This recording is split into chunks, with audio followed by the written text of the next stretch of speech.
Hi అండి అందరికీ. ఈరోజు మనం హాస్పిటల్కి వెళ్ళినప్పుడు చాలాసార్లు వినే ఒక పదం గురించి మాట్లాడుకుందాం. అదే ప్యాథాలజీ. అసలు ప్యాథాలజీ అంటే ఏమిటి, దీన్ని ఎప్పుడు వాడుతారు, దీన్ని ఎలా వాడుతారు అనేది ఇప్పుడు మనం చూద్దాం. సో దీనికి మనం డెఫినేషన్ చూస్తే the scientific study of diseases అని.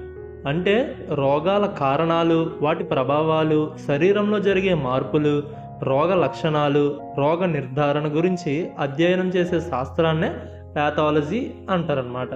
అంటే ప్యాథాలజీ అనేది రోగాలు ఎలా వస్తాయి, ఎందుకు వస్తాయి, శరీరంలో అవి వస్తే ఏమేం మార్పులు జరుగుతాయి అన్న విషయాలను ఈ శాస్త్రం అధ్యయనం చేస్తుంది అనమాట. దీనికి మనం ఎగ్జాంపుల్ చూసుకుంటే the doctor cent the tissue sample to the pathology lab for testing. అంటే డాక్టర్ ఆ టిష్యూ నమూనాను పరీక్ష కోసం రోగశాస్త్ర ప్రయోగశాలకు పంపాడు అని అర్థం.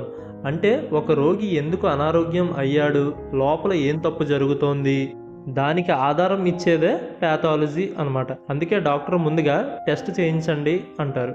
సో మీకు అర్థమైంది కదా దీని అర్థం. వీడియో నచ్చితే లైక్ చేయండి. ఈ వీడియో ఎవరికైనా యూజ్ అవుతుంది అని అనుకుంటే వాళ్ళకి షేర్ చేయండి. అండ్ వీలైతే ఛానల్ సబ్స్క్రైబ్ కూడా చేసుకోండి. Thanks for watching.